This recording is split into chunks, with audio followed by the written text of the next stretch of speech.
ಉದಯ ಕುಮಾರ್ ಶೆಟ್ಟಿ ಅವರು ಇವತ್ತು ಪತ್ರಿಕಾ ಮಾಧ್ಯಮದ ಜೊತೆ ಮಾತಾಡುವ ಉದ್ದೇಶದಿಂದ ಗೋಷ್ಠಿಯನ್ನು ಕರೆದಿದ್ದಾರೆ. ಅವರಿಗೆ ನಾನು ಪ್ರೀತಿಪೂರ್ವಕ ಸ್ವಾಗತ ಕೊಡ್ತೇನೆ. ಅದ್ರ ಜೊತೆಯಲ್ಲಿ ನಮ್ಮ ಹೆಬ್ರಿ ಬ್ಲಾಕ್ ಕಾಂಗ್ರೆಸ್ ಅಧ್ಯಕ್ಷರಾದ ಗೋಪಿನಾಥ್ ಭಟ್ರು, ಗ್ಯಾರಂಟಿ ಸಮಿತಿ ಅಧ್ಯಕ್ಷರಾಗಿರುವ ಅಜಿತ್ ಹೆಗ್ಡೆ ಅವರು, ವಕ್ತಾರರಾಗಿರುವ ಪ್ರದೀಪ್ ಬಿಲಾಡಿ ಅವರು, ಮಹಿಳಾ ಕಾಂಗ್ರೆಸ್ ಅಧ್ಯಕ್ಷ ಭಾನುಭಾಸ್ಕರ್, ನಗರ ಕಾಂಗ್ರೆಸ್ ಅಧ್ಯಕ್ಷ ರಾಜೇಂದ್ರ ದೇವಡಿಗ, ಹಾಗೆ ಪುರಸಭೆಯ ಮಾಜಿ ಅಧ್ಯಕ್ಷರು ಮತ್ತು ದಲಿತ ಮುಖಂಡರಾಗಿರುವ ಪ್ರತಿಮಾ ರಾಣಿ ಉಪಸ್ಥಿತರಿದ್ದಾರೆ. ನಿಮ್ಗೆಲ್ಲರಿಗೂ ಕೂಡ ಪ್ರೀತಿಪೂರ್ವಕ ಸ್ವಾಗತವನ್ನು ಕೊಡ್ತೇನೆ. ನಿಟ್ಟೆಯಲ್ಲಿ ಜಯರಾಮ್ ಸಾಲೆ ನಮ್ಮ ಬಿಜೆಪಿ ಮುಖಂಡ ಈ ರಸ್ತೆಗೆ ಅಗ್ದು ಹಾಕಿ ಜಲ್ಲಿ ತಂದು ಹಾಕಿ 5 ವರ್ಷ ಆಯ್ತಲ್ಲ, ನೀವು ಏನಾದ್ರೂ ಆಕ್ಷನ್ ತಗೊಂಡ್ರ ಅಥವಾ ಪೊಲೀಸ್ ಸ್ಟೇಷನ್ಗೆ ದೂರು ಕೊಂಡೋಗಿ ಕೊಟ್ರ? 5 ವರ್ಷಗಳ ಹಿಂದೆ ಗ್ರಾಮ ಪಂಚಾಯತ್ ಚುನಾವಣೆ ಆಗುವಾಗ ನಾವು ರಸ್ತೆ ಮಾಡ್ತೇವೆ ಅಂತ ಹೇಳಿ ಅಲ್ಲಿ ಜಲ್ಲಿ ತಂದು ಹಾಕಿ ರಸ್ತೆಯನ್ನು ಅಗ್ದ್ರಿ. ಆದ್ರೆ ಅಲ್ಲಿ ಸಾರ್ವಜನಿಕರಿಗೆ ನಿಮ್ಮ ಸತ್ಯ ಗೊತ್ತಾದಂತ ನೀವು ಅಲ್ಲಿಂದ ಓಟ ಗೆದ್ದಿದ್ರಿ. 5 ವರ್ಷ ಆದ್ರೂ ಕೂಡ ಇವತ್ತಿಗೂ ಕೂಡ ಜಲ್ಲಿಯ ರಾಶಿ ಅಲ್ಲಿಯೇ ಇದೆ. ಇವತ್ತು ನೀವು ನಮ್ಮ ಜೊತೆ ಬಂದ್ರೆ ಸಾರ್ವಜನಿಕರಿಗೆ ಮುಕ್ತ ಪ್ರವೇಶ, ಆ ಜಲ್ಲಿಯ ರಾಶಿ ಅಲ್ಲಿಯೇ ಇದೆ. ನಿಟ್ಟೆ ಗ್ರಾಮದ ಶಿಶು ಮಂದಿರ ರಸ್ತೆ. ಇದಕ್ಕೆ ಬಿಜೆಪಿ ಅವರು ಏನು ಉತ್ತರ ಕೊಡ್ತಾರೆ? ಈಗ ಪೊಲೀಸ್ ಸ್ಟೇಷನ್ ಹೋಗಿ ತಾವು ದೂರು ಕೊಡ್ಲಿಕ್ಕೆ ತಾವು ಬಿಜೆಪಿ ಅಧ್ಯಕ್ಷರು ತಾವು ಸಿದ್ಧರಿದ್ದೀರಾ? ನಮ್ಮ ನಾಯಕರ ವಿರುದ್ಧ ಆರೋಪ ಮಾಡುವಂತದ್ದು, ಸುಳ್ಳು ಆರೋಪ ಮಾಡುವಂತದ್ದನ್ನ ನಾವು ಯಾವತ್ತೂ ಸಹಿಸುವುದಿಲ್ಲ. ಸುಮಾರು ಕಾರ್ಕಳ ವಿಧಾನಸಭಾ ಕ್ಷೇತ್ರಕ್ಕೆ ಇಷ್ಟ ತನಕ ಒಂದು 400 ಕೋಟಿ ರೂಪಾಯಿ ಹರಿದು ಬಂದಿದೆ ಅಂತ ಹೇಳಿ ನಾನು ಬಹಳ ಸಂತೋಷದಿಂದ ಹೇಳ್ತೇನೆ.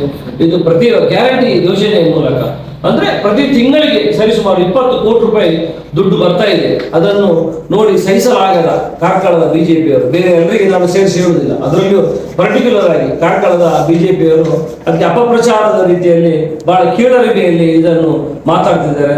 ಸುಮಾರು ಗೃಹಲಕ್ಷ್ಮಿ ಮೂಲಕ ಕಾರ್ಕಳ ವಿಧಾನಸಭಾ ಕ್ಷೇತ್ರಕ್ಕೆ 12 ಕೋಟಿ ರೂಪಾಯಿ, ಕಾರ್ಕಳಕ್ಕೆ 7, ಹೆಬ್ರಿಗೆ 5, ಅದೇ ರೀತಿ ನಮ್ಮ ಅಕ್ಕಿದ್ ಇರ್ಬೋದು ಅಥವಾ ಗೃಹಜ್ಯೋತಿ ಇರ್ಬೋದು ಅಥವಾ ಯುವನಿಧಿ ಇರ್ಬೋದು, ಎಲ್ಲ ಬೇರೆ ಬೇರೆ ಯೋಜನೆ ಮೂಲಕ ಬಹಳ ಉತ್ತಮ ರೀತಿಯಲ್ಲಿ ಈ ಕೆಲಸ ನಡೀತಾ ಇದೆ. ಸುಮಾರು 30,000 ಕುಟುಂಬಕ್ಕೆ ಇವತ್ತು ಅನ್ನದ ಮೂಲಕ, ಒಂದು ಅನ್ನ ಭಾಗ್ಯದ ಮೂಲಕ ಆಶ್ರಯ ಕೊಡುವ ಕೆಲಸ ಮಾಡ್ತಿದೆ. ಸುಮಾರು 36,000 ಕುಟುಂಬಕ್ಕೆ ಗೃಹಲಕ್ಷ್ಮಿ ಮೂಲಕ ಮುಟ್ಟುವ ಕೆಲಸವನ್ನು ಮಾಡ್ತಿದ್ದಾರೆ. ಗೃಹಜ್ಯೋತಿಯ ಮೂಲಕ ಸುಮಾರು 45,000 ಕುಟುಂಬವನ್ನು ಮುಟ್ಟುವಂತ ಕೆಲಸವನ್ನು ರಾಜ್ಯ ಸರ್ಕಾರ ಮಾಡ್ತಿದೆ ಅಂತ ನಾವು ಬಹಳ ಹೆಮ್ಮೆಯಿಂದ ಈ ಕಾರ್ಕಳ ಭಾಗದಲ್ಲಿ ಹೇಳ್ತಿದ್ದೇವೆ. ಎಲ್ಲ ಒಂದು ಅಭಿವೃದ್ಧಿಯನ್ನು ನೋಡ್ಲಿಕ್ಕಾಗದ, ಸಹಿಸಲಿಕ್ಕಾಗದ 20 ವರ್ಷದಿಂದ ಕಾರ್ಕಳದಲ್ಲಿ ಒಂದು ಅಧಿಕಾರವನ್ನು ಮಾಡ್ತಿರುವ ಬಿಜೆಪಿಯ ಭ್ರಷ್ಟ ಶಾಸಕರು ಈಗ ರಸ್ತೆಗೆ ಇಳಿದಿದ್ದಾರೆ. 20 ವರ್ಷದಿಂದ ಇಲ್ಲಿ ಅಧಿಕಾರವನ್ನು ತನ್ನ ಅಲಂಕಾರ ಮತ್ತೆ ಅಹಂಕಾರ ಮತ್ತೆ ಭ್ರಷ್ಟಾಚಾರವೇ ಮನೆ ದೇವರು ಅಂತೇಳಿ ಮಾಡಿಕೊಂಡು ತಿರುಗುವ ಶಾಸಕರದು ಇವತ್ತಿನ ಆ ದುರಂಕಾರದ ಯೋಚನೆಯಿಂದಾಗಿ ಇವತ್ತು ನೀವು ನೋಡಿ ಕಾರ್ಕಳದಲ್ಲಿ ಯಾವ ಒಂದು ಗತಿ ಇದೆ ಅಂತ ಈಗಾಗಲೇ ನಮ್ಮ ಅಧ್ಯಕ್ಷರಾದ ಸುಬೋಧ್ ಅವರು ಹೇಳಿದ್ರು. ಬಹಳ ಬೇಸರದಿಂದ ನಾವು ಯಾವಾಗಲೂ ಕೂತ್ಕೊಂಡಾಗ ಬಹಳ ಬೇಸರದಿಂದ ಈ ವಿಚಾರವನ್ನು ಹೇಳ್ತಾ ಇರ್ತೇವೆ. ಯಾಕಂದ್ರೆ ಕಾರ್ಕಳದ ರಸ್ತೆ ನೀವು ನೋಡಿ, ಕಾರ್ಕಳ ಬಂಗ್ಲೆಗುಡ್ಡೆಯಿಂದ ಒಂದು ಸಲ ನೀವು ಕೋರ್ಟಿಗಾಗಿ ಬೋರೇಂದ್ರ ಕಾಲೇಜ್ ತನಕ ಹೋಗಿ, ನೀವು ಯಾವಾಗ ನಲ್ಲೆಕೆರೆ ನೀವು ಸಹ ಶಾಲೆ ಹೋಗೋದ್ರಿಂದ ಏನ್ ನೋಡ್ತಿದ್ದೀರಾ, ಇವತ್ತಿಗೂ ಅದೇ ಒಂದು ಮಟ್ಟದಲ್ಲಿ, ಅದೇ ಕಳಪೆ ಮಟ್ಟದಲ್ಲಿ ಇವತ್ತಿದೆ. ವೆಂಕಟರಮಣ ದೇವಸ್ಥಾನದ ದೇವರು ಹೋಗುವಂತ ಪವಿತ್ರವಾದ ಒಂದು ರಥ ಬೀದಿ, ಅಲ್ಲಿ ಕಳಪೆ ಒಳಚರಂಡಿ ಕೆಲಸದಿಂದ ಇವತ್ತೆಲ್ಲ ಮಾಲಿನ್ಯಗಳು ಮೇಲೆ ಬಂದು ಅಲ್ಲಿ ಒಂದು ಶೀಟು ವ್ಯಾಪಾರ. ಈಗ ಮೊನ್ನೆ ನೀವು ನೋಡಿದ್ರಿ ವೆಂಕಟರಮಣ ದೇವಸ್ಥಾನದ ಮೊನ್ನೆ ದೀಪೋತ್ಸವ ಇತ್ತು, ವನಭೋಜನ ಇತ್ತು. ಸುಮಾರು 15,000-20,000 ಜನ ಆ ಬೋರೇಂದ್ರ ಕಾಲೇಜಿನ ವನಭೋಜನ ಹತ್ರ ಬರ್ತಾರೆ. ಅವ್ರು ಹೋಗುವಾಗ ಆ ರಸ್ತೆ ಅವಸ್ಥೆ ರಾತ್ರಿ ರಿಪೇರಿ ಮಾಡುವಂತ ಪರಿಸ್ಥಿತಿ. ಹಾಗಾದ್ರೆ ಸುನೀಲ್ ಕುಮಾರ್ ಅಧಿಕಾರದಲ್ಲಿ ಇರುವಾಗ, ಬಿಜೆಪಿ ಸರ್ಕಾರದಲ್ಲಿ ಇರುವಾಗ ಮಾಡಿದ ಕೆಲಸಕ್ಕೆ ಒಂದೇ ವರ್ಷ ಗ್ಯಾರಂಟಿಯಾ? ನಾನು ಕೇಳಬೇಕು, ನೀವು ಅವರ ಕೆಲಸ ಒಂದೇ ವರ್ಷ ಗ್ಯಾರಂಟಿಯಾ? ಈಗ ಹೋದ ನಂತರ ಈಗ ನಮ್ಮ ಸರ್ಕಾರ ಒಂದು ಬರೀ 2 ವರ್ಷ ಚಿಲ್ಲರೆ ಆಗಿದ್ದು, ಆ ನಂತರ ಎಲ್ಲೆಲ್ಲಿ ಏನೇನು ಕೆಲಸ ಮಾಡಬೇಕು ಮಾಡ್ತಿದ್ದಾರೆ. ಆ ನಂತರ ನಿಮ್ಮ ಏನಿದೆ ನಮ್ಮ ಒಂದು ಅಮೃತ ಯೋಜನೆ ಮತ್ತು 65 ಕೋಟಿ ರೂಪಾಯಿ ಇದೆ. ಏನು ಕಾರ್ಕಳದಲ್ಲಿ ಮಾತ್ರ ಅಮೃತ ಯೋಜನೆ ಬಂದದ್ದು, ಇಲ್ಲಿ ರಾಜ್ಯದಲ್ಲಿ ಅಮೃತ ಎಲ್ಲಿ ಸಹ ಗಲಾಟೆ ಇಲ್ಲ. ಇಲ್ಲಿ ಯಾಕೆ? ಹಾಗೆ ಅವರ ಹತ್ರ ಅಷ್ಟು ಭ್ರಷ್ಟಾಚಾರ ಮಾಡಿದ್ರು. ಇವರು ಮಾತಾಡುವ ಯಾವುದು ನೈತಿಕತೆ ಇಲ್ಲ. ಅದಕ್ಕೋಸ್ಕರ ನಿಮ್ಮ LIC ಆ ರೋಡ್ ಇರ್ಬೋದು ಅಥವಾ ನಮ್ಮ ಅನಂತ ಶಾಲೆಯಿಂದ ನಮ್ಮ ಬೆರವಾಜೆ ರಾಘವೇಂದ್ರ ಮಠದ ರಸ್ತೆ ಇರ್ಬೋದು, ಮನುಷ್ಯ ಹೋಗ್ಲಿಕ್ಕೆ ಸಾಧ್ಯ ಇಲ್ಲ, ಮನುಷ್ಯ ತಿರ್ಗ್ಲಿಕ್ಕೆ ಸಾಧ್ಯ ಇಲ್ಲ. ಹಾಗಾದ್ರೆ ಕೇವಲ ತಾನು ಬೊಬ್ಬೆ ಹಾಕಿದ್ರೆ, ಜನರನ್ನು ಬ್ಲಾಕ್ ಮಾಡಿದ್ರೆ, ಇಲೆಕ್ಷನ್ ಟೈಮಲ್ಲಿ ಕಾರ್ಕಳ ಉತ್ಸವ, ಪರಶುರಾಮ ಥೀಮ್ ಪಾರ್ಕ್ ಅಂತ ಕೋಟಿಗಟ್ಟಲೆ ಸರ್ಕಾರ ದುಡ್ಡನ್ನು ಒಂದು ವ್ಯಯ ಮಾಡಿದ್ರೆ ನಾನು ಏನು ಬೇಕಾದ್ರೂ ಮಾಡಿದ್ರು ನಡೀತದೆ, ಕಾರ್ಕಳ ಜನ ವೋಟ್ ಹಾಕ್ತಾರೆ, ನಮ್ಮ ಮೂರ್ಖರಿದ್ದಾರೆ ಅಂತ ಅವರ ತಲೆಯಲ್ಲಿ ಇದೆ. ಅದಕ್ಕೋಸ್ಕರ ನಾನು ಹೇಳುವುದು ಇಷ್ಟೇ, ಶಾಸಕರೇ, ನೀವು ಇಂಥ ಒಂದು ಕೆಟ್ಟ ಕೆಲಸವನ್ನು ಬಿಟ್ಟು ಕಾರ್ಕಳ ಏನು ಸುಂದರ ಕಾರ್ಕಳ ಅಂತ ಕಾಣಬೇಕಂತ ಎಲ್ಲ ಸಮಸ್ತ ಜನ ಕನಸು ಕಾಣ್ತಾ ಇದ್ದಾರೋ ಅದು ನನಸಾಗುವ ಕೆಲಸವನ್ನು ಮಾಡುವ. ಯಾಕಂದ್ರೆ ಇವತ್ತು ನಮ್ಮ ನಿಟ್ಟೆಯಲ್ಲಿ ಜವಳಿ ಪಾರ್ಕ್ ಅಂತ ಗುದ್ದಲಿ ಪೂಜೆ ಮಾಡಿದ್ರು, ಯಾವುದೇ ಅನುದಾನ ಇಲ್ಲ. ಅದೇ ಶಿವಪುರದಲ್ಲಿ 100 ಎಕರೆ ಜಾಗ ತಗೊಂಡು ಬಡವರ ಜಾಗವನ್ನು ಕೇವಲ ಸಣ್ಣ ದುಡ್ಡಿ ತಗೊಂಡ್ರು, ಅವರ ಸಂಬಂಧಿಗೆ ರಿಜಿಸ್ಟ್ರೇಷನ್ ಮಾಡಿದ್ರು, ಅಲ್ಲಿಂದ ಕೋಟಿಗಟ್ಟಲೆ KDBಗೆ ಅದನ್ನು ಹಸ್ತಾಂತರಿಸಿದ್ರು. ಇವತ್ತಿಗೆ ಯಾವ ಯೋಜನೆ ಬಂದಿಲ್ಲ, ಯಾವ ಇಂಡಸ್ಟ್ರಿ ಬಂದಿಲ್ಲ. ಕಾರ್ಕಳ ಜವಳಿ ಪಾರ್ಕ್ ಇರ್ಬೋದು, ಅಲ್ಲಿ ನಂತರ ಹಲಸಿನ ಒಂದು ಫ್ಯಾಕ್ಟರಿ ಮಾಡಿದ್ದಾರೆ. ಈಗ ಅಧ್ಯಕ್ಷರಿದ್ದಾರೆ ನಮ್ಮ ಈಗ ಅಧ್ಯಕ್ಷರು, ಕೋಟಿಗಟ್ಟಲೆ ಅಂದ್ರೆ ಸಬ್ಸಿಡಿ ತಗೊಂಡ್ರು. ಎಲ್ಲಿ ಎಲ್ಲಿ ಎಲ್ಲಿ ಹಲಸಿನ ಹಣ್ಣು ಉಂಟು, ಎಲ್ಲಿ ಎಕ್ಸ್ಪೋರ್ಟ್ ಆಗ್ತದೆ ದೇವರಿಗೆ ಒಬ್ರಿಗೆ ಗೊತ್ತು. ಇದಲ್ಲದೆ ಯಾವುದಾದ್ರೂ ಕಾರ್ಕಳದಲ್ಲಿ ಒಂದು 500 ಜನಕ್ಕೆ 1,000 ಜನಕ್ಕೆ ಕೆಲಸ ಕೊಡುವ ಕೆಲಸವನ್ನು ಸುನೀಲ್ ಕುಮಾರ್ 20 ವರ್ಷದ ಮಾಡಿದ್ದಾರೆ ಅಂತ ಹೇಳಿದ್ರೆ ನಾವು ರಾಜಕೀಯ ಸನ್ಯಾಸವನ್ನು ತಗೊಳ್ತೇವೆ. ಎಲ್ಲ ಕಡೆ ಭ್ರಷ್ಟಾಚಾರ, ಜಾತಿಯ ಮಧ್ಯೆ ಹಿಡಿಸಿ ಹಾಕುದು, ಮನುಷ್ಯರ ಮಧ್ಯೆ ದ್ವೇಷ ಹಚ್ಚಿಸುದು, ಯಾರು ಒಳ್ಳೇದಿರಬಾರ್ದು, ಯಾರು ಒಟ್ಟಿಗೆ ಮನೆಯಲ್ಲಿ ಅಣ್ಣ ತಮ್ಮ ಒಟ್ಟಿಗೆ ಇರಬಾರ್ದು, ತಂದೆ ಮಕ್ಕಳು ಒಟ್ಟಿಗೆ ಇರಬಾರ್ದು. ಜಾತಿಯ ವಿಷಯವನ್ನು ಕಾರ್ಕಳಕ್ಕೆ ವಿಷಯ ಬೀಜ ಅಂತ ತಂದು ಹಾಕಿದ್ದಾರೆ ಸುನೀಲ್ ಕುಮಾರ್ ಅಂತ ನಾನು ಎಲ್ಲಿ ಬೇಕಾದ್ರೆ ಸಿದ್ಧರಿದ್ದೇನೆ. ಆ ಮರ್ಸಿ ಕಾಲೇಜ್ ಅಂತ ಕಾರ್ಕಳದಲ್ಲಿ ತಂದ್ರು. ಇವತ್ತು ಸುಮಾರು 150 ಮಕ್ಕಳ ಜೀವನವನ್ನು ಒಂದು ಡೋಲಾಮರ ಮಾಡಿ ಹಾಕಿದ್ರು. ಅದೇ ಸರ್ಕಾರಿ ಕಾಲೇಜಿನ ಒಂದು ಸರ್ಕಾರಿ ಆಸ್ಪತ್ರೆಯ ಹೊಸ ಅಪ್ಗ್ರೇಡೇಷನ್ ಆದ ಆಸ್ಪತ್ರೆಯ ಒಂದು ಭಾಗದಲ್ಲಿ, ಹಳೆ ಭಾಗದಲ್ಲಿ ಆ ಮಕ್ಕಳೆಲ್ಲ ಎಲ್ಲೆಲ್ಲೇ ಮಕ್ಕಳು, ಯಾದಗಿರಿ, ಗುಲ್ಬರ್ಗ, ಹುಬ್ಬಳ್ಳಿ, ಧಾರವಾಡದ ಮಕ್ಕಳು ಅಲ್ಲಿ ಹೋದ್ರೆ ಕಣ್ಣೀರಾಗ್ತಾರೆ. ಬಡವರ ಮಕ್ಕಳು. ಇವ್ರಿಗೆ ಅದು ಬೇಡ, ಇವರು ಬೇರೆ ಬೇರೆ ಕಾಲೇಜಿನಲ್ಲೆಲ್ಲ ಪಾರ್ಟ್ನರ್ಶಿಪ್ ಸಿಕ್ಕಿದ್ರೆ ಸಾಕು, ಎಲ್ಲರಲ್ಲಿ ದುಡ್ಡು ಮಾಡಿ ಯಾವ ವ್ಯವಹಾರ ಮಾಡಿದವರು ಕಾರ್ಕಳದಲ್ಲಿ ಅವ್ರಿಗೆ ಒಂದು ಶೇರ್ ತೆಗೆದಿತ್ತು ಮಾಡಬೇಕು. ಯಾರೇ ವ್ಯಾಪಾರ ಮಾಡಿದವರು ಇವ್ರಿಗೆ ಕಾರ್ಕಳದಲ್ಲಿ ಶೇರ್ ಬೇಕು. ಇಂಥ ಒಂದು ಕೆಟ್ಟ ಪ್ರವೃತ್ತಿಯಲ್ಲಿ ಎಲ್ಲ ಕೆಲಸ ಮಾಡ್ತಿದ್ದಾರೆ. ಇವರ ಹಿಂದಿನ ಪಟ್ಲಮನ್ನು ಬಿಟ್ಟು ನಮ್ಮ ಬಗ್ಗೆ ಮಾತಾಡಿಸಿದ್ದಾರೆ. ಉದಯ್ ಶೆಟ್ಟಿಗೆ ಸುನೀಲ್ ಕುಮಾರ್ ಯಾವ ಸರ್ಟಿಫಿಕೇಟ್ ಅಥವಾ ಅವ್ರ ಜೊತೆ ಯಾರ ಸರ್ಟಿಫಿಕೇಟ್ ಅವಶ್ಯಕತೆ ಇಲ್ಲ. ನನ್ನ ಸಹ ವೈಯಕ್ತಿಕ ಜೀವನವನ್ನು ಜನರು ಸುಮಾರು 35 ವರ್ಷದಿಂದ ಗಮನಿಸಿದ್ದಾರೆ. ನಾನು ಏನು ಮಾಡ್ತಾ ಇದ್ದೇನೆ ಅಂತ ಎಲ್ಲ ನೋಡಿದ್ದಾರೆ. ಇವರಾಗಿ ಲಂಚ ತಗೊಂಡು ಬದುಕುವಲ್ಲ, ಏನು ದುಡಿದು ತಿನ್ನುವ, ಅದೇ ಕಾಂಟ್ರಾಕ್ಟ್ ನನ್ನ ಫ್ಯಾಷನ್ ಹೌದು, ನನ್ನ ಉದ್ಯಮ ಹೌದು, ನನಗೆ ಅದರಲ್ಲಿ ಅಭಿರುಚಿ ಇದೆ, ಆಸಕ್ತಿ ಇದೆ. ನಾನು ಕೆಲಸ ಮಾಡಿ ದುಡಿದು ತಿನ್ನುವವರು. ನಾನು ಸಹ 100 ರೋಡ್ ಮಾಡಿದ್ದೇನೆ, ಬೇರೆ ಬೇರೆ ಲೇಔಟ್ಸ್ ಮಾಡಿದ್ದೇನೆ, ಬೇರೆ ಬೇರೆ ಸರ್ಕಾರ ಸ್ವಾಮ್ಯದ ಬೇರೆ ಬೇರೆ ವಿಭಾಗದಲ್ಲಿ ಸುಮಾರು 20-30 ವರ್ಷದಿಂದ ಕೆಲಸ ಮಾಡ್ಕೊಂಡು ಬಂದೇನೆ. ರಾಜಕೀಯಕ್ಕೆ ಬಂದಿರ್ಬೋದು, ಆದರೂ ನನ್ನ ಜೀವನದ ಕೊನೆಯ ಆಸೆ ಕೇವಲ MLA ಆಗಬೇಕನ್ನೋದಲ್ಲ. ದಯವಿಟ್ಟು ಅರ್ಥ ಮಾಡ್ಕೊಳ್ಬೇಕು. MLA ಆಗ್ಲಿಕ್ಕೋಸ್ಕರ ಕಾರ್ಕಳಕ್ಕೆ ಬಂದಿಲ್ಲ. ಈ ಸಮಾಜದ ಕಟ್ಟಕಡೆ ವ್ಯಕ್ತಿಯನ್ನು ಮುಟ್ಟಿ ಅಥವಾ ಅವನ ಬಳಿಗೆ ಹೋಗಿ ಅವನ ಕಷ್ಟಕ್ಕೆ ಕಿವಿ ಹಾಕಬೇಕು, ಅಥವಾ ಅವನ ಕೆಲಸಕ್ಕೆ ನಾನು ಬರಬೇಕೆನ್ನೋ ಉದ್ದೇಶ ಇಟ್ಕೊಂಡು ಕೇವಲ ತಿರುಗ್ತಿದ್ದೇನೆ ವಿನಃ ಇವರಾಗಿ ರಾಜಕೀಯದ ಒಂದು ಏನಂటే ಚಪಲಕ್ಕಾಗಿ ಅಥವಾ ಆಸೆಗಾಗಿ ನಾನು ಯಾವ ಕೆಲಸವನ್ನು ಮಾಡ್ತಾ ಇಲ್ಲ. ಇವರು ಮಾಡಿದ ಕರ್ಮಕಾಂಡ ಒಂದಲ್ಲ ಎರಡಲ್ಲ ಹೇಳಲಿಕ್ಕೆ ನಾಚಿಕೆ ಆಗ್ತದೆ. ಪುನಃ ಏನು ಹೇಳಬೇಕು ನಿಮಗೆಲ್ಲ ಗೊತ್ತಿದೆ. ಪರಶುರಾಮ ಥೀಮ್ ಪಾರ್ಕಿನ ಅವಸ್ಥೆ ಇವತ್ತು ಯಾವ ರೀತಿಯಲ್ಲಿ. ಇವತ್ತು ನಿನ್ನೆ ನಮ್ಮ ಉಡುಪಿಗೆ ಪ್ರಧಾನಮಂತ್ರಿಗಳು ಬಂದಿದ್ರು. ಆಗ ಸಹ ಯಾರ ಪ್ರಭಾವಿ ನಾಯಕರು ಇಲ್ಲಿಯ ಬಗ್ಗೆ ಹೇಳಿದ್ರು ಅಂತ ಕೇಳಿ ನನಗೆ ಬಹಳ ದಿಗ್ಭ್ರಮೆ ಆಯಿತು. ಕಾರ್ಕಳದಲ್ಲಿ ನೋಡ್ಬೇಕು ಸರ್, ನೀವೀಗ ಹೇಗೂ ಪಾರ್ಥಗಾಳಿ ಎಲ್ಲಿ ಮಠಕ್ಕೆ ಹೋಗ್ತಿದ್ದೀರಾ, ಇಲ್ಲಿ ಗೋವಾಕ್ಕೆ, ಅಲ್ಲಿ ಬಹಳ ದೊಡ್ಡ ರಾಮನ ಮಂದಿರ, ನಮ್ಮಲ್ಲಿ ಒಂದು ಪರಶುರಾಮನ ಮೂರ್ತಿ ಒಬ್ಬರು ಮಾಡಿದ್ದಾರೆ. ನೀವು ನೋಡ್ಬೇಕು. ಇಷ್ಟೊಂದು ಧಾರ್ಮಿಕ ಭ್ರಷ್ಟಾಚಾರ ಜಗತ್ತಿನಲ್ಲಿ ಸುನೀಲ್ ಕುಮಾರ್ ಅಷ್ಟು ಧಾರ್ಮಿಕ ಭ್ರಷ್ಟಾಚಾರ ಮಾಡಿದವರು ಯಾರು ಇಲ್ಲ ಮಾತನ್ನು ಅವರ ಕಿವಿಗೆ ಹಾಕಿದ್ದಾರೆ ಅಂತ ಕೇಳಿ ನಂಗೆ ಬಹಳ ಆಶ್ಚರ್ಯ ಆಯಿತು. ಅಂದ್ರೆ ಇದು ಅಲ್ಲಿ ತನಕ ಹೋಯ್ತಲ್ಲ, ಇದೇ ಸಂತೋಷ. ಯಾಕಂದ್ರೆ ಇವರು ಎಲ್ಲ ಜನರನ್ನು ಮಂಗ ಮಾಡಿ ಕೇವಲ ಚುನಾವಣೆ ಗೆಲ್ಲುವ ಒಂದು ಉದ್ದೇಶ ಬಿಟ್ರೆ ಯಾವ ಜನರದ್ದು ಕಣ್ಣೀರು ಒರೆಸುವ ಅಥವಾ ಯಾವ ಜನರಿಗೂ ಕೂಗಿಗೆ ನಾನೊಂದು ಕಿವಿ ಆಗಬೇಕೆನ್ನುವ ಯಾವ ಆಸೆಯೂ ಈ ಮನುಷ್ಯನಿಗಿಲ್ಲ. ಅದರಿಂದ ಇವರು ಮಾಡಿದ ಆ ಪರಶುರಾಮನ ಭ್ರಷ್ಟಾಚಾರಕ್ಕೆ ಈಗ ಸಹ ನಿಮ್ಗೆ ಗೊತ್ತಿರ್ಬೋದು, ನಾನು ಸಹ 1-1.5 ವರ್ಷ ಕಾದೆ ಇದಕ್ಕೆ PL ಆಗೋದು ಬೇಡ, ಇವ್ರು ಏನಾದ್ರು ಒಂದು ಸ್ಟೆಪ್ ತಗೊಂಡು ಇವರ ದುಡ್ಡಿದೆ ಇವ್ರು ಮಾಡ್ತಾರ ಅಥವಾ ಯಾರು ಹೇಳಿ ಮಾಡಿರ್ತಾರ ಅಂತ ಕಾದೆ. ಆದ್ರೂ ಅದ್ರ ಯಾವುದೇ ಪ್ರಯೋಜನ ಆಗಲಿಲ್ಲ. ಇವರು ಕೇವಲ ನಾವು ಅದಕ್ಕೆ PL ಹಾಕಿದಾಗ ಸರ್ಕಾರ ನಮ್ಮ ಹತ್ರ ಕೇಳಿದ್ದು ನಿಮ್ಮ ಬದ್ಧತೆ ಏನಂತ. ಅದಕ್ಕೆ ಏನು ಕೇಳ್ತೀರಿ ಸರ್, ಜಡ್ಜ್ ಹೇಳಿದ್ರು ನೀವು ರೆಡಿ ಟು ಪುಟ್ ದುಡ್ಡು ಅಂತ 5,55,500 ರೂಪಾಯಿ DD ಅನ್ನು ಕಟ್ಟಿ PL ಹಾಕಿ ಮುಂದಿನ ದಿನದಲ್ಲಿ ಆ ಒಂದು ಬೈಲೂರಿನ ಪರಶುರಾಮ ಥೀಮ್ ಪಾರ್ಕ್ ಆಗಬೇಕು. ಅದು ಪ್ರವಾಸೋದ್ಯಮ ತಾಣ ಆಗಬೇಕು. ಅದು ಜನರ ಕನಸು ಸಾಕಾರಗೊಳ್ಳಬೇಕು. ಯಾಕಂದ್ರೆ ಇವರು ಒಂದು 14 ಕೋಟಿ ಅನುದಾನ ತಂದು ಕೆಲಸ ಮಾಡ್ಲಿಕ್ಕೆ ಆಗದೆ ಇವತ್ತು ಕೊಳಿತಾ ಇದೆ ಅಲ್ಲಿ ರೋಡ್. ಅವ್ರದ್ದು ಮಾಡಿದ ಎಲ್ಲ ಪಾಪವನ್ನು ದೂರ ಮಾಡಲಿಕ್ಕೆ ಇವತ್ತು ನಮ್ಮ ಮೇಲೆ ಗೂಬೆ ಗುರಿಸುವ ಕೆಲಸವನ್ನು ಮಾಡ್ತಿದ್ದಾರೆ. ನಡುಗುಡೂರು ರಸ್ತೆಯ ಕಾಮಗಾರಿಯ ಬಗ್ಗೆ ನಾನು ಇವತ್ತಿನ ವಾಟ್ಸಪ್ನಲ್ಲಿ ಮೊನ್ನೆಯಿಂದ ಎಲ್ಲ ಬರ್ತಾ ಇತ್ತು. ಅವರ ಹತ್ರ ದುಡ್ಡು ತಗೊಂಡು ಕೆಲಸ ಮಾಡ್ತಾರೋ ಅಲ್ಲ ಅವರ ಪರವಾಗಿ ಸುಮ್ಮನೆ ನಾಟಕಕ್ಕೆ ಮಾಡ್ತಾರೋ ಅಲ್ಲ ಹೆದರಿ ಮಾಡ್ತಾರೋ ಗೊತ್ತಿಲ್ಲ. ಅದು ಬಹಳ ಬೇಸರ ಆಯಿತು. ಯಾಕಂದ್ರೆ ನಿಮ್ಗೆ ಈಗಾಗಲೇ ನಾನೆಲ್ಲ ಕೊಟ್ಟಿದ್ದೇನೆ. ನಡುಗುಡೂರು ರಸ್ತೆ ಇದರ ಮೊದಲು ನಮ್ಮ ಮಿಯಾರು ಮಾಲಿಂಗೇಶ್ವರ ದೇವರಿರುವ ಜಾಗದಲ್ಲಿ ಸುಮಾರು 4 ಕೆಲಸವನ್ನು ಇಲ್ಲಿ ನಾನು ಮಂಜೂರಾತಿ ಮಾಡಿ ನಮ್ಮ ಸಮಾಜ ಕಲ್ಯಾಣ ಇಲಾಖೆಯಿಂದ ತಂದಿದ್ದೆ. ನಿಮ್ಗೆ ಗೊತ್ತಿರ್ಬೋದು. ಮಿಯಾರು ವ್ಯಾಪ್ತಿಯ ನೆಲ್ಲಿಗುಡ್ಡೆ ಸಂತೋಷ ನಗರ ಪರಿಶಿಷ್ಟ ಜಾತಿ ರಸ್ತೆ, ಮಿಯಾರು ನೆಲ್ಲಿಗುಡ್ಡೆ, ಇನ್ನೊಂದು ಶೇಖರ್ ಅವರ ಮನೆ ಹತ್ರ ಹೋಗುವ ಪರಿಶಿಷ್ಟ ರಸ್ತೆ, ಇನ್ನೊಂದು ಮಿಯಾರು ಗ್ರಾಮದ ಐತಪ್ಪ ಅವರ ಮನೆಯಿಂದ ಹೊಸಗುಡ್ಡೆ ಪರಿಶಿಷ್ಟ ಜಾತಿಗಳ ರಸ್ತೆ, ಇನ್ನೊಂದು ನೆಲ್ಲಿಗುಡ್ಡೆಯ ಗೋಪಾಲ್ ನಲ್ಕೆಯವರ ಮನೆ. ಹೀಗೆ 55 ಲಕ್ಷದ 4 ವರ್ಗ ಸುಮಾರು 2 ಕೋಟಿಯ ಕೆಲಸವನ್ನು ನಾನು ಅಪ್ರೂವ್ ಮಾಡಿಸಿ ಸಮಾಜ ಕಡೆಗೆ ತಂದಿದ್ದೆ. ತಂದ 2 ದಿನದಲ್ಲಿ ಈ ಶಾಸಕರು ಹೋಗಿ ಉದಯ್ ಶೆಟ್ಟಿ ಶಿಫಾರಸಿನಾಗಿದೆ, ಇದನ್ನು ಕೂಡಲೇ ಕ್ಯಾನ್ಸಲ್ ಮಾಡಿಸ್ಬೇಕಂತೇಳಿ ಮಾಡಿ ನಮ್ಮ ಊರಿಗೆ ಬಂದ ಅಭಿವೃದ್ಧಿ ಬಂದ ದುಡ್ಡಿಗೆ ಒಂದು ಅಡ್ಡಕಾಲ ಹಾಕಿ ಅಭಿವೃದ್ಧಿ ಆಗದಿದ್ದಾಗೆ ಮಾಡಿದರು. ಇದಲ್ಲದೆ ನಾನು ಇನ್ನಷ್ಟು ನಮ್ಮ ಅಲ್ಪಸಂಖ್ಯಾತರ ವಿಭಾಗದಲ್ಲಿ ಬೇರೆ ಬೇರೆ ಕಾಮಗಾರಿ ತರುವ ಪ್ರಯತ್ನ ಮಾಡ್ತಿದ್ದೆ. ಬೇಕಾದ್ರೆ ಈ ಬಗ್ಗೆ ನಾನು ಮಹಾಲಿಂಗೇಶ್ವರ ದೇವಸ್ಥಾನಕ್ಕೆ ಶಾಸಕರು ಅಥವಾ ಯಾರೇ ಜನರು ಬರುವುದಾದ್ರೆ ನಾನು ಬರ್ಲಿಕ್ಕೆ ರೆಡಿ ಇದ್ದೇನೆ. ಈ ಗ್ರಾಂಟ್ ಬಂದದ್ದು ಹೌದು ಮೇಯರಿಗೆ, ಇದನ್ನು ಶಾಸಕರು ತಪ್ಪಿಸಿ ಈ ಗ್ರಾಂಟ್ ಅನ್ನು ಕ್ಯಾನ್ಸಲ್ ಮಾಡಿಸಿದವರು ಕೇವಲ ಕಾರಣ ಉದಯ್ ಶೆಟ್ಟಿ ಶಿಫಾರಸು ಮಾಡಿ ಬಂದಿದ್ದಾರೆ. ಒಂದೇ ಉದ್ದೇಶ ಬಿಟ್ಟರೆ ಬೇರೆ ಯಾವ ಉದ್ದೇಶವಿಲ್ಲದೆ ಕ್ಯಾನ್ಸಲ್ ಮಾಡಿಸಿದ್ದಾರೆ ಅಂತ ಹೇಳಿ ಸಹ ನಾನು ದೇವಸ್ಥಾನಕ್ಕೆ ಬರಲಿಕ್ಕೆ ರೆಡಿ ಇದ್ದೇನೆ. ಅವರು ಬರೋದಾದ್ರೆ ಬಹಳ ಸಂತೋಷ. ಅದರ ಜೊತೆಗೆ ಇತ್ತೀಚಿನ ಪಡುಗುಡು ರಸ್ತೆಯ ಒಂದು ಅವಾಂತರ ಅಂತ ಹೇಳ್ಬೋದು. ಯಾಕಂದ್ರೆ ಇದು ಇಲ್ಲಿ ಹೆಚ್ಚಿನ ಜನ ಕಾಂಗ್ರೆಸ್ನ ಬಲವರ ಇರುವ ಪಡುಗುಡು ನಮ್ಮ ಊರು, ಅಲ್ಲಿಯ ಪಂಚಾಯತ್ ಮೆಂಬರ್ 2 ಕಾಂಗ್ರೆಸ್ನವರಿದ್ದಾರೆ. ಎಲ್ಲಿ ಕಾಂಗ್ರೆಸ್ನ ಜನರು ಇದ್ದಾರಾ ಅಲ್ಲಿ ರಸ್ತೆ ಆಗುದಿಲ್ಲ. ಅದೇ ಬಿಜೆಪಿ ಮೆಂಬರ್ 1 ಜನ ಇದ್ರೆ 5 ಕಿಲೋಮೀಟರ್ ರಸ್ತೆ ಆಗ್ತದೆ. 50 ಅಲ್ಲ 100 ಜನ ಮನೆ ಇದ್ರು ಆ ಭಾಗದಲ್ಲಿ ಕೆಲಸ ಆಗಿದೆ. ಇವತ್ತು ನಮ್ಮ ಮಾಸ್ಟರ್ ಇದ್ದಾರೆ, ಯಾಕಂದ್ರೆ ಅವರ ನಕ್ಕರೆ ಭಾಗದಲ್ಲಿ ನಾವು ಸುಮಾರಷ್ಟು ಕಡೆ ಹೋಗಿದ್ದೆ, ಕಾಲೋನಿಗೆಲ್ಲ ಹೋಗಿದ್ದೆ. ಅಲ್ಲಿ ಪರಿಶಿಷ್ಟ ಜಾತಿ ಪರಿಶಿಷ್ಟ ಪಂಗಡದ ಒಂದಷ್ಟು ಮನೆಗಳಿವೆ. ಅಲ್ಲಿ ಒಂದು ರಸ್ತೆ ನೋಡಿದ್ರೆ ಸಾಕು, ಮನುಷ್ಯನ ಹೋಗ್ಲಿಕ್ಕೆ ಸಾಧ್ಯ ಇಲ್ಲ ಅಂತ ನಮ್ಮ ಕಣಜಾರು ಭಾಗದಲ್ಲಿ ಮೊನ್ನೆ ಹೋಗಿದ್ದನು. ಬಹಳ ದಿಗ್ಭ್ರಮೆ ಆಯ್ತು ನನಗೆ ಕೇಳಿ, ಈ ಕಡೆ ಶಾಸಕರು ಬರ್ಲಿಲ್ವ ಅಂತ. ಇಲ್ಲ, ನಾವೆಲ್ಲ ಕಾಂಗ್ರೆಸ್ ಓಟಿಗರಂತ ಈ ಕಡೆ ಬರುವುದಿಲ್ಲ ಅವರಂತ ಮಾತಾಡಲಿಲ್ಲ. ಬಹಳ ಬೇಸರ ಆಯ್ತು. ನಮಗೆಲ್ಲ ರಾಜಕೀಯ ಇರೋದು ಕೇವಲ ಚುನಾವಣೆ ಸಂದರ್ಭದಲ್ಲಿ ಮಾತ್ರ.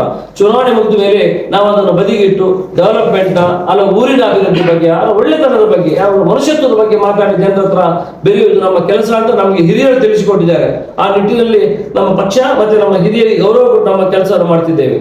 ಇವತ್ತು ಪಡುಗುಡು ರಸ್ತೆಯ ಶೋಪುರ ನಮ್ಮ ರಸ್ತೆಗೆ ಸುಮಾರು 5 ಕೋಟಿ ರೂಪಾಯಿ ಅನುದಾನವನ್ನು ತರುವ ಬಗ್ಗೆ ಪ್ರಯತ್ನ ಮಾಡಿ. ಯಾಕಂದ್ರೆ ಅಲ್ಲಿ ಸುಮಾರು 21 ವರ್ಷದಿಂದ ಆ ರಸ್ತೆಗೆ ಅನುದಾನವೇ ಕೊಟ್ಟಿರಲಿಲ್ಲ. ಅದು ಆ ಕಡೆ ನಮ್ಮ ಕಾಪು ವಿಧಾನಸಭಾ ಕ್ಷೇತ್ರ ಬರ್ತದೆ. ಸುಮಾರು 3 ಕಿಲೋಮೀಟರ್ ರಸ್ತೆಯನ್ನು 5.5 ಮೀಟರ್ ಆಗಲಿಕ್ಕೆ ಕಾಂಕ್ರೀಟ್ ರಸ್ತೆಯನ್ನು ಮಾಡಿ ಸುಮಾರು 10-12 ವರ್ಷದ ಹಿಂದೆ ನಾವು ಮಾಡಿದ್ದೇವೆ.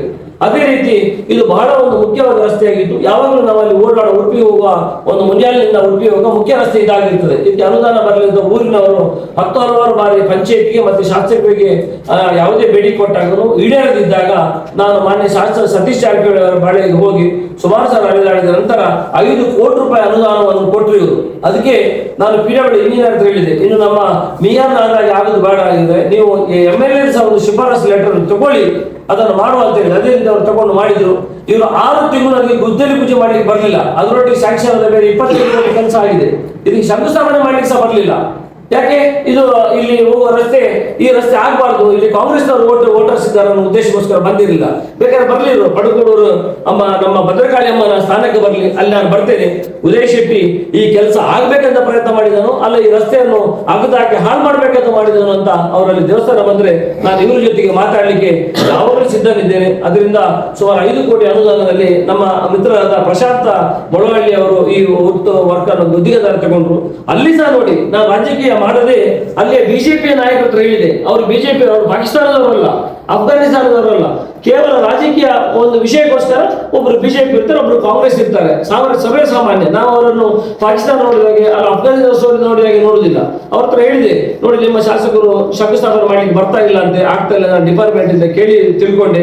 ಯಾಕಂದ್ರೆ 5 ಕೋಟಿ ಅನುದಾನ ಬಂದಿದೆ, ಯಾಕಪ್ಪ ಆಗ್ಲಿಲ್ಲ ಕೇಳಿದ ಕೂಡಲೇ ನೀವು ಅವರಿಗೆ ಸ್ವಲ್ಪ ಹೇಳಿ ಕೆಲಸ ಆಗುವಾಗ ಮಾಡಿ, ಇಲ್ಲ ಅದನ್ನು ನಮ್ಮ ಮೇಯರ್ನಾಗಿ ನೀರು ಕುಡಿದು ಹೋಗ್ತದೆ, ಮಣ್ಣು ತಿಂದು ಹೋಗ್ತದೆ, ಹಾಗೆ ಮಾಡ್ಲಿಕ್ಕೆ ಬಿಡಬೇಡಿ ಅಂತ ನಾನು ಅವ್ರು ಹೇಳಿದಾಗ ಅವರೆಲ್ಲರೂ ಹೇಳಿ ಮಾತಾಡಿಸೋ ಗೊತ್ತಿಲ್ಲ ತಂದು ಶಂಕುಸ್ಥಾಪನೆ ಮಾಡಿದ್ರು. ಮಾಡಿದ ನಂತರ ನಾನು ಪ್ರೊಫೆಷನಲ್ ಗುತ್ತಿಗೆದಾರರಾಗಿ ನಮ್ಮ ಮೆಷಿನರಿ ರಾಜ್ಯದ ಯಾವ ಭಾಗದಲ್ಲಿ ಯಾರು ಬೇಕಾದ್ರೆ ತಗೊಳ್ತಾರೆ, ಯಾರು ಬೇಕಾದ್ರೆ ಮಾಡ್ತಾರೆ. ಈಗ ಪ್ರಶಾಂತ್ ಮೊಳಹಳ್ಳಿ ಅದೇ ಅಲ್ಲಿ ಕುಂದಾಪುರದಲ್ಲಿ 2.5 ಕೋಟಿ ಕೆಲಸವನ್ನು ನಮ್ಮ ಕಂಪನಿ, ನಾನಿಲ್ಲ ಈ ಕಂಪನಿಯಲ್ಲಿ, ನಾನೀಗ ಗುತ್ತಿಗೆದಾರನಲ್ಲ. ಆ ಕಂಪನಿಯ ನಾನು ಹಿಂದೆ ಇದ್ದ ನಮ್ಮ USK ಕನ್ಸಲ್ಟ್ಸ್ ಕಂಪನಿಯಲ್ಲಿ ಅವರು ಕೆಲಸವನ್ನು ಮಾಡಿದ್ರು. ಅದೇ ರೀತಿ ಇಲ್ಲಿ ಕೆಲಸ ಮಾಡುವ ಮೆಷಿನ್ ಕೇಳಿದ್ರೆ ಅವರು ಮೆಷಿನ್ ಕಳಿಸ್ತೇವೆ, ಇಲ್ಲಿ ಎಲ್ಲಿ ಬೇಕಾದ್ರೆ ಮಾಡಿ ಕಳಿಸ್ತೇವೆ. ನೀವೀಗ ಪರ್ನಾಂಗಿರದಲ್ಲಿ ನಮ್ಮ ಬೇಜಾವರ ಶ್ರೀಗಳದ್ದು ಮಾಲಿಂಗೇಶ್ವರ ಮಾರ್ಕೆಟ್ ಬ್ರಹ್ಮ ಕಲಶ ಆಯಿತು. ಆಗ ಸುಮಾರು 3 ಕಿಲೋಮೀಟರ್ ರಸ್ತೆಯನ್ನು ನಾನೇ ಅಡ್ವಾನ್ಸ್ ಆಗಿ ಮಾಡಿಕೊಟ್ಟೆ. ಇವತ್ತಿಗೆ ನನಗೆ ದುಡ್ಡು ಸಿಗಲಿಲ್ಲ.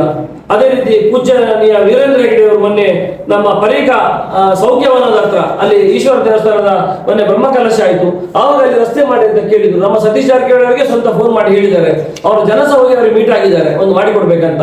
ಆಗ ನಮ್ಮ ಲೋಕೋಪಯೋಗಿ ಸಚಿವರು ಹೇಳಿದ ಮೇಲೆ ಆ ಕೆಲಸವನ್ನು ಮಾಡಿಕೊಟ್ಟೆವು. ಅದು ಸಹ ಇನ್ನು ಅಡ್ವಾನ್ಸ್ ಕೆಲಸ, ನಾವು ಸುರಿಗೆ ಅಗ್ದು ಒಗ್ದು ಎಲ್ಲ ಕೆಲಸವನ್ನು ಮಾಡಿಕೊಟ್ಟು ಬಂದಿದ್ದೇವೆ. ಇದಕ್ಕೆ ನಾವು ದುಡಿದು ತಿನ್ನುವವರು ಇವರಾಗಿ ಲಂಚ ತಗೊಂಡು ಅಥವಾ ಜನರನ್ನು ದರಣ ಮಾಡಿ ತಿನ್ಲಿಕ್ಕಲ್ಲ, ಅಥವಾ ಯಾರನ್ನು ಪುಕ್ಕಡೆ ಪರ್ಸೆಂಟೇಜ್ ತಗೊಂಡು ವ್ಯಾಪಾರ ಮಾಡ್ಲಿಕ್ಕೆ ಬಂದಿಲ್ಲ. ನಾವು ದುಡಿದು ತಿನ್ಲಿಕ್ಕೆ ಅಂತ ಬಂದಿದ್ದೇವೆ, ಆ ಕೆಲಸವನ್ನು ಮಾಡ್ತಿದ್ದೇವೆ. ಅನವಶ್ಯಕ ಯಾರ ಮಕ್ಕಳನ್ನು ಹೇಳಿರ್ತಿರೋದನ್ನು ಬಿಟ್ಟುಕೊಂಡು ಅಥವಾ ಅವರ ಹತ್ರ ಅನವಶ್ಯಕವಾಗಿ ಸಮಾಜದಲ್ಲಿ ಗೊಂದಲ ಹರಡುವಂತ ಕೆಲಸವನ್ನು ಮಾಡಿ ನೋಡಿ ನೋಡಿ ನೋಡಿ ನೋಡಿ ಉದ್ದೇಶಕ್ಕೆ ಹಾಕಿದ್ದಾನೆ 70 ಮೀಟರ್ ನೋಡಿ ನೋಡಿ ನೋಡಿ ದವಬ್ಬ ಮಾಡುದು ಒಬ್ಬ ಯಾರೋ ಇದ್ದಾನೆ ಹುಡುಗ, ಅವ್ರಿಗೆ ಅದೇ ಕೆಲಸ ಎಲ್ಲ ಪೇಯ್ಡ್. ಏನ್ ಮಾಡ್ಬೇಕು? ಇವತ್ತು ನೋಡಿ ನಾನು ಬೆಳ್ತಂಗಡಿಯಲ್ಲಿ ರಸ್ತೆ ಮಾಡಿದ್ದೇನೆ, ಸುಮಾರು 10-15 ಕಿಲೋಮೀಟರ್ ರಸ್ತೆಯನ್ನು ಮಾಡ್ತಾ ಇದ್ದೇನೆ. ಅಲ್ಲಿ ಟೆಂಡರ್ ತಗೊಂಡು ಸರ್ಕಾರದ ಮೂಲಕ ಮಾಡ್ತಾ ಇದ್ದೇನೆ. ಅಲ್ಲಿ 10 ಕಿಲೋಮೀಟರ್ ಸುಮಾರು 10,000 ಮೀಟರ್ ರಸ್ತೆ ಮಾಡುವಾಗ ಒಂದು 100 ಮೀಟರ್ ರಸ್ತೆ ಹಾಳಾಗಿದೆ. ಅದನ್ನೇ ವಾಟ್ಸಪ್ ಅಲ್ಲಿ ಹಾಕುದು, ತಿರುಗಿಸಿ ಉದಯ ಶೆಟ್ಟಿ ನೋಡಿ ಕಳಪೆ ಅಂತ ಹಾಕೋದು. ಎಂತ ನೀಚ ಜನರಿದ್ದಾರೆ, ಎಂತ ಕೆಟ್ಟ ಮನುಷ್ಯರಿದ್ದಾರೆ. ಅದಕ್ಕೆಲ್ಲ ಸರ್ಕಾರದ ನೀತಿ ಇದೆ, ನಿಯಮ ಇದೆ, ಡಿಪಾರ್ಟ್ಮೆಂಟ್ ಇದೆ. ನಮ್ಗೆ ಧರ್ಮ ದುಡ್ಡು ಕೊಡ್ತಾರ? ಇವ್ರದ್ದು ಕೊಳ್ಳೆ ಹೊಡೆದಿದೆ, ಎಷ್ಟು ಬೇಕಾಗಿದೆ ಕಾರ್ಕಳದಲ್ಲಿ. ಅದೇ ಅಮೃತ ಯೋಜನೆ ಕೆಲಸ ಇದೆ. ಇವರ ಒಂದು ಶೋಕಿಗೆ ಖಾಲಿ ನಮ್ಮ ನಕರೆ ರಸ್ತೆ ಸಾಕು. ಈ ರಸ್ತೆ ನೋಡಿ ಎಷ್ಟು ವರ್ಷದಿಂದ ಇದೆ, 3 ಮೀಟರ್ ರಸ್ತೆ, ಓವರಿಂದ ಬ್ರಿಡ್ಜ್ ಇದೆ. ಅದ್ರಲ್ಲಿ ಮೊನ್ನೆ ಒಬ್ಬ ಪಾಪದ ಹುಡುಗ ನನ್ನ ಮಗನ ಬರ್ತೇನೆ ತರಲಿಕ್ಕೆ ಅಂಗಡಿ ಬಂದು ವಾಪಸ್ ಹೋಗಿ ಆ ಒಳಗೆ ಬಿದ್ದು ತನ್ನ ಪ್ರಾಣವನ್ನೇ ಕಳ್ಕೊಂಡ.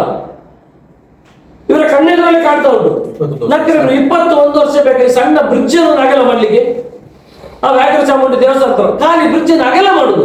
ಇವ್ರು ಹೇಳ್ತಾರಲ್ಲ ಕಾರ್ಕಳವನ್ನು ಸುವರ್ಣ ಮಾಡಿದ್ದೇವೆ, ಆಯ್ತು ಇವರಿಗೆ ಒಂದೇ ಒಂದು ಮಕ್ಕಳಿಗೆ ಒಂದು ಕೆಲಸ ಕೊಟ್ಟಿದ್ರು ಹೇಳಿ. ಸೊ 500ರಿಂದ 1,000 ಜನರಿಗೆ ಅಥವಾ 2,000 ಜನರ ಬದುಕು ಕಟ್ಟುವ ಕೆಲಸ ಕಾರ್ಕಳದ ಮಾಡಿದೆ ಅಂತ ಹೇಳಿ. ಕೇವಲ ದ್ವೇಷ, ಕೇವಲ ಜಾತಿ ರಾಜಕಾರಣ, ಖಾಲಿ ಬಿಸ್ನೆಸ್ ಅಲ್ಲಿ ಒಬ್ರೊಬ್ರು ಇಡಿಸಿ ಹಾಕುದು.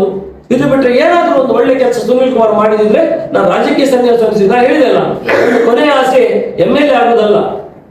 ಈ ಕಾರ್ಕಳದಿರ್ಬೋದು, ಎಲ್ಲಿ ಇರ್ಬೋದು, ಸಮಾಜದಲ್ಲಿ ದೊರೆಯಿಲ್ಲದವನಿಗೆ ಧ್ವನಿ ಕೊಡುವ ಕೆಲಸ, ಕಟ್ಟಕಡೆಯ ಸಮಾಜ ವ್ಯಕ್ತಿಯನ್ನು ಮುಟ್ಟುವಂತ ಕೆಲಸ ಮಾಡ್ಬೇಕಂತ.